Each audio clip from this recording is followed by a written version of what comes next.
Hello everyone, कैसे हैं आप लोग। आज की क्लास में हम पढ़ने वाले हैं क्लास 10th इंग्लिश का फर्स्ट लाइट बुक से chapter number 10 the sermon at Banaras. Sermon का मतलब होता है a speech on a religious और मोरल सब्जेक्ट। कोई भी धार्मिक स्पीच को सर्मन बोलते हैं। और बनारस एक शहर का नाम है, सिटी है ये उत्तर प्रदेश स्टेट में। चलिए स्टार्ट करते हैं। ये रहा गौतम बुद्धा, जिनका जन्म हुआ था 563 बीसी में। बीसी मतलब बिफोर क्राइस्ट, ठीक है। और इनका डेथ हुआ था 483 बीसी में। Began life as a prince named Siddhartha Gautam in northern India. तो इनका जो जन्म हुआ था वो एक राजकुमार के रूप में हुआ था और इनका नाम रखा गया था सिद्धार्थ गौतम। और इनका जन्म कहाँ हुआ था? नॉर्दर्न इंडिया में। उस समय में लुम्बिनी नेपाल में हुआ था, ठीक है। नेपाल उस समय नहीं था, वो इंडिया में ही था। At 12, he was sent away for schooling in the Hindu sacred scriptures and 4 years later he returned home to marry a princess. जब उनका उम्र 12 साल हो गया तो उन्हें स्कूलिंग करने के लिए भेजा गया और उन्होंने स्कूल में क्या स्टडी किया? हिंदू सेक्रेड स्क्रिप्चर्स, जैसे कि वेदास हो गए, उपनिषद, पुराणास, ये सब उन्होंने स्टडी किया। और 4 साल बाद, मतलब जब वो 16 साल के हो गए, तब वो घर वापस आए और उनका शादी कर दिया जाता है एक राजकुमारी के साथ में। उस राजकुमारी का नाम था Yashodhara.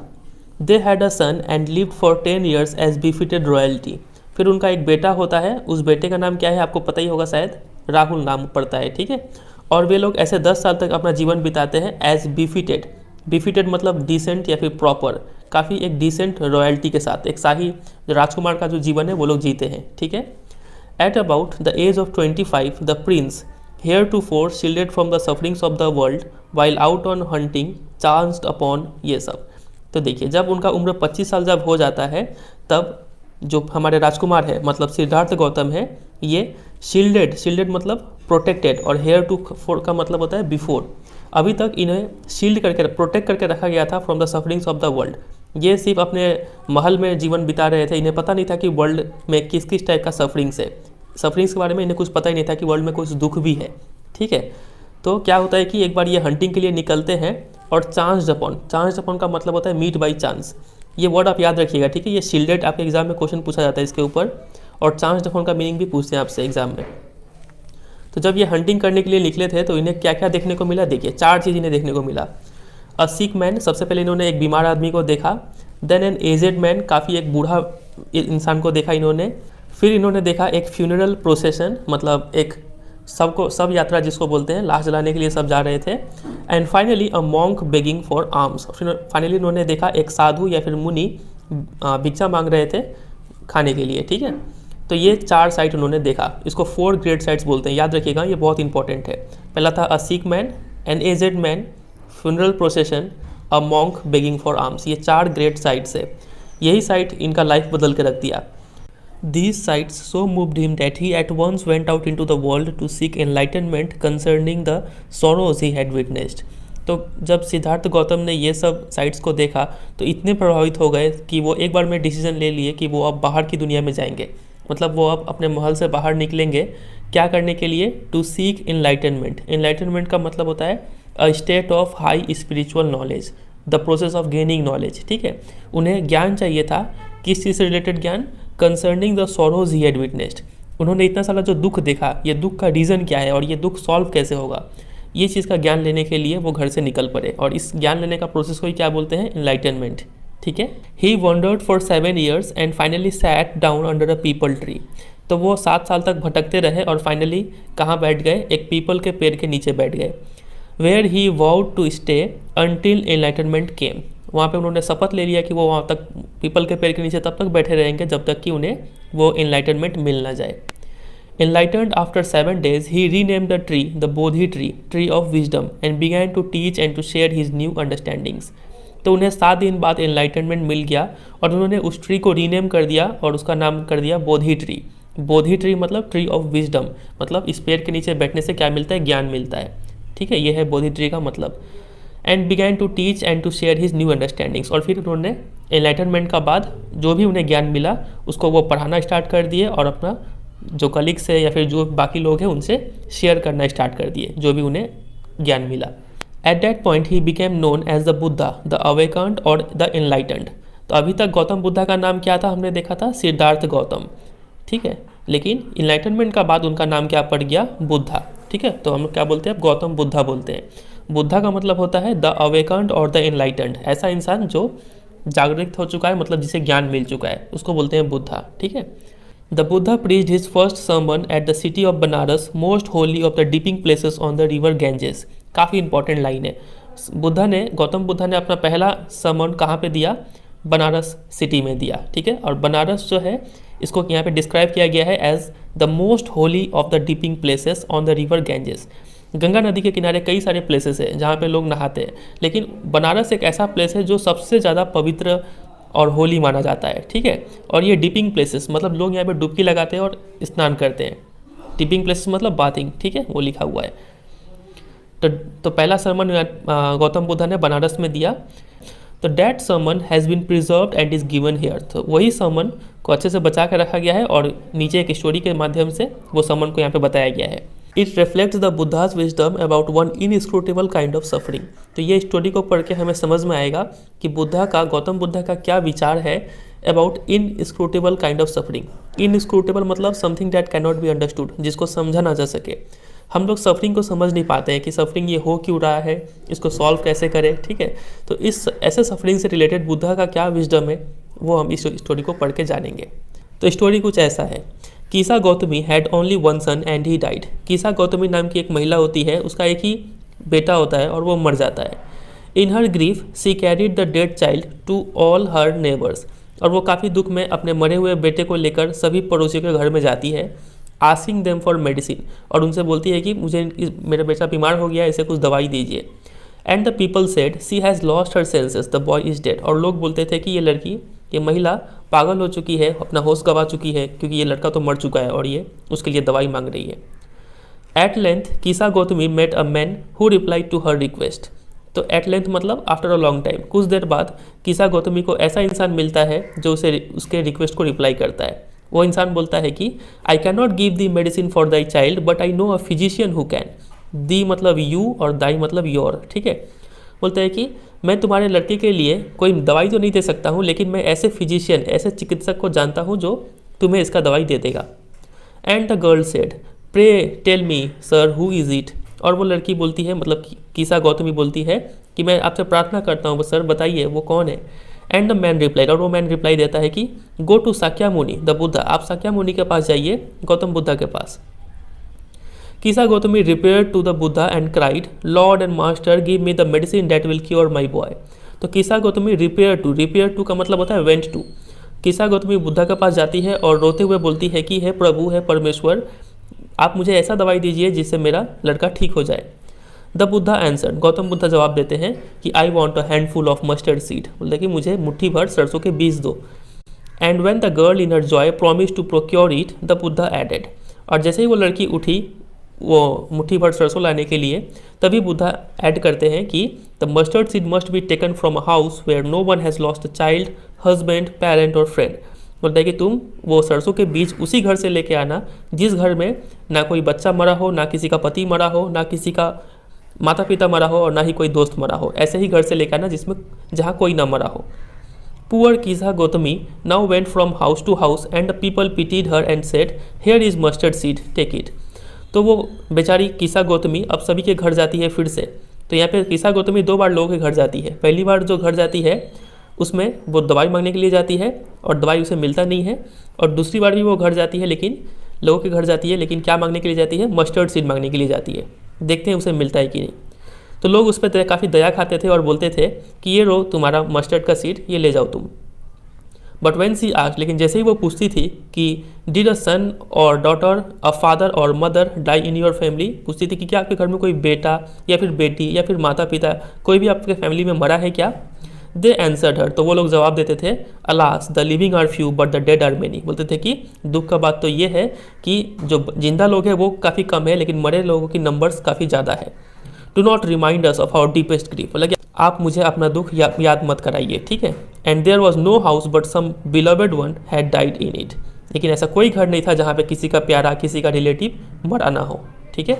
कीसा Gotami became very and hopeless and sat down at the wayside watching the lights of the city as the flickered up and were extinguished again. तो कीसा गौतमी काफ़ी वेरी मतलब टायर्ड और काफ़ी निराश, थक जाती है, निराश हो जाती है और थक हार के वो कहाँ पे बैठ जाती है? एट द वे साइड, रास्ते किनारे बैठ जाती है। और बैठ के क्या देखती है, शहर के जो लाइट्स थे उसको देख रही होती है। एज द फ्लिकर्ड अप, और देखती है कि वो लाइट कैसे भगभगा रहे हैं, एंड वर एक्सटिंग्विश्ड अगेन, और भगभगा के वो लाइट सब बुझ जाते हैं। At last the darkness of the night rained everywhere, और लास्ट में उस रात में हर जगह क्या था, अंधेरा ही अंधेरा था। And she considered the fate of man that their lives flicker up and are extinguished again, और इससे जो किसा गौतमी थी उसको समझ में आ जाता है कि फेट मतलब फ्यूचर ऑफ मैन क्या होता है, इंसानों का लाइफ क्या होता है।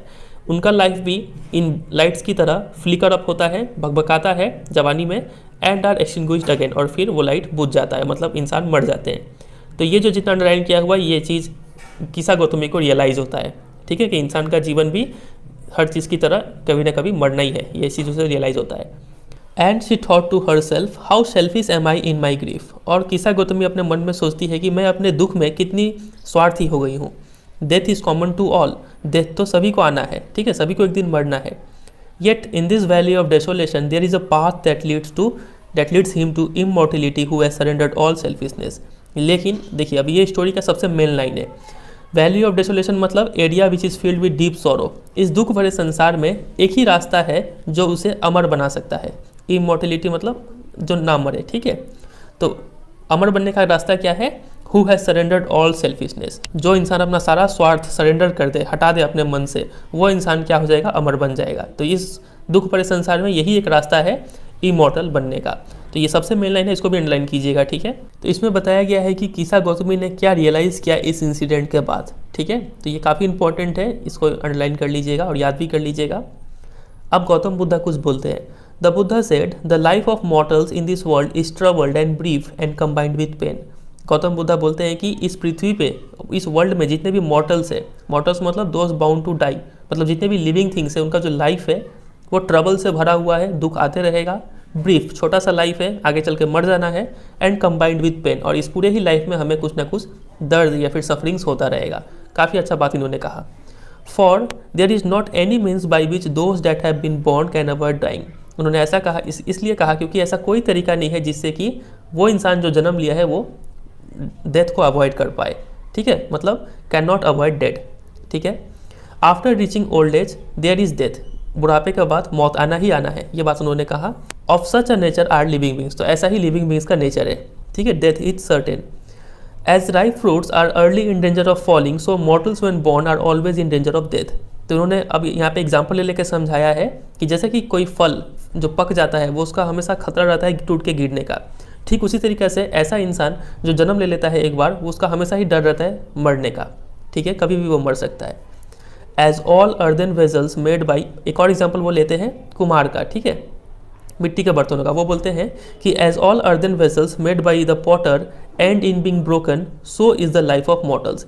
जैसे कि कोई पॉटर, कोई कुम्हार जितने भी मिट्टी के बर्तन बनाता है उसका अंत कैसे होता है, टूट के ही होता है, उसी तरीके से जो लाइफ है वो भी उसी तरीके से है, उसका भी अंत मर के ही होगा, ठीक है। Both young and adult, both those who are fools and those who are wise, all fall into the power of death, all are subject to death, ठीक है। वो बोलते हैं कि कोई छोटा हो या फिर बड़ा हो, कोई बेवकूफ़ हो या फिर समझदार हो, सभी को मौत के हाथों लगना है, ठीक है। All are subject to death, सभी को एक दिन मरना है, ये बात वो बोलते हैं, मतलब death is the ultimate truth, उन्होंने ये कहा है यहाँ पे। Of those who overcome by death depart from life, a father can not save his son not kinsman their relations. तो वो बोलते हैं कि वो लोग जिसे डेथ ओवरकम कर लेता है, मतलब ठीक है, मतलब डेथ एक बार जिसको पकड़ लिया, मौत जिसको एक बार पकड़ लिया, वो इस लाइफ को छोड़ के चले जाते हैं। एक पिता अपने बेटे को नहीं बचा सकता है और कोई रिश्तेदार अपने दूसरे रिश्तेदार को नहीं बचा सकता है, कोई तरीका नहीं है, एक बार डेथ आ गया तो, ठीक है। Mark, while relatives are looking on and lamenting deeply, one by one mortals are carried off like an ox that is led to the slaughter. देखिए इस बात को ध्यान रखो कि रिलेटिव्स देखते रह जाएंगे और रोते रह जाएंगे, अफसोस करते रह जाएंगे, और एक एक करके जितने भी मॉर्टल्स, जितने भी जीव है इस पृथ्वी पे, वो सब यहाँ से चले जाएंगे, ठीक उसी तरीके से जैसे कि एक बैल को ले जाया जाता है कसाई खाने में, ठीक है, उसे मारने के लिए। So the world is afflicted with death and decay. Therefore the wise do not grieve, knowing the terms of the world. इसीलिए इस वर्ल्ड में हमेशा से क्या रहा है, डेथ रहा है और डिके रहा है।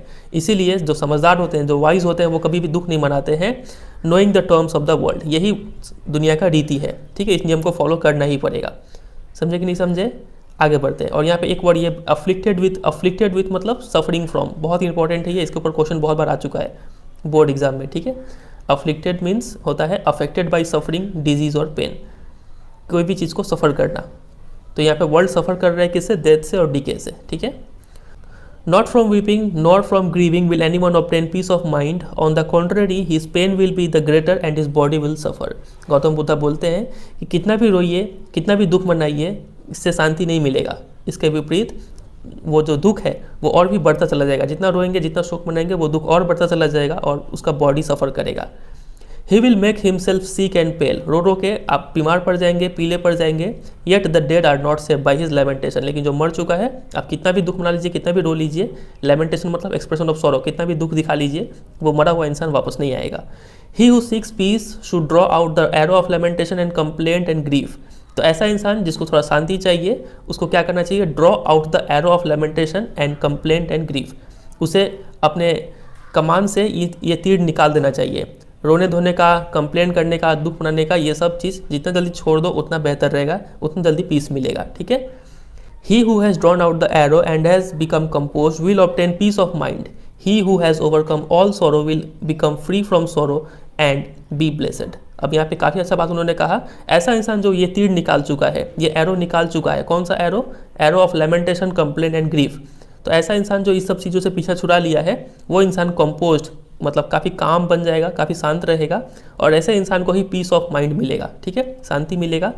He who has overcome all sorrow, और ऐसा इंसान जो सारे दुखों से ऊपर उठ जाए, वो इंसान को और कोई दुख नहीं होगा, और यही एक तरीका है जिससे हम अपने सफरिंग को कम कर सकते हैं, ठीक है, और बी ब्लेसेड, ठीक है। तो ऐसा करके वो एंड करते हैं। तो ये जितना भी अंडरलाइन किया गया है, ये सब इंपॉर्टेंट पॉइंट्स है। आप जब भी आंसर लिखेंगे इससे रिलेटेड, तो ये सब जो फ्रेजेस है आपके आंसर में होना चाहिए। जितने भी अंडरलाइन किए हुए ये सब मेन पॉइंट्स है, ठीक है। तो इसी के साथ ये स्टोरी एंड होता है, और ये स्टोरी का सोर्स ये रहा बेटी Renshaw, values and voices, a college reader 1975। इस बुक से ये स्टोरी को उठाया गया है, ठीक है। तो बस यही है फिर ये स्टोरी। वीडियो को एंड करने से पहले एक क्वेश्चन आपके लिए है, ये देखिए, what do you know about the early life of Buddha? Buddha के अर्ली लाइफ के बारे में आप क्या जानते हैं? तो फर्स्ट पैराग्राफ में जो भी हमने पढ़ा था उसके बेसिस पे इसका आंसर देना है, ठीक है। तो इसका जवाब आप मुझे कमेंट सेक्शन में दीजिएगा।